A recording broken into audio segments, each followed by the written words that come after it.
Aujourd'hui, je t'apprends à écrire une boucle pour en Python sur la même ligne. Alors, on y va. Tout d'abord, qu'est-ce qu'il faut faire?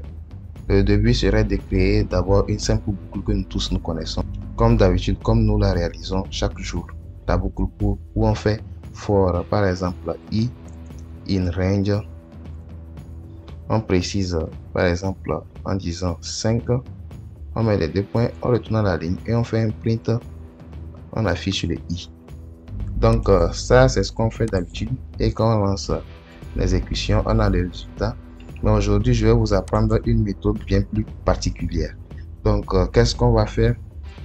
On revient ici. Et on fait plutôt un print directement sur la même ligne. On fait un print. Et dans les paramètres du print, on passe d'abord un \n qui se trouve dans une chaîne de caractères. Ensuite, on associe point join. On ouvre la parenthèse. Une fois qu'on ouvre la parenthèse, dans la parenthèse, on fait un str. On ouvre encore la parenthèse et on met le i. Donc, on précise le i. Après ceci, on fait for i in.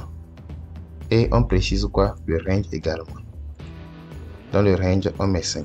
Pour ne pas avoir à répéter les mêmes choses deux fois, on va commenter le premier code qu'on a déjà effectué.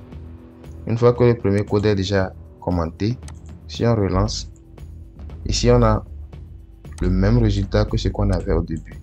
Donc, on vient tout de suite d'écrire une boucle pour sur la même ligne. N'oublie pas de t'abonner à ma chaîne pour ne pas manquer les prochaines astuces que j'aurai à faire en Python et plein d'autres langages. Merci.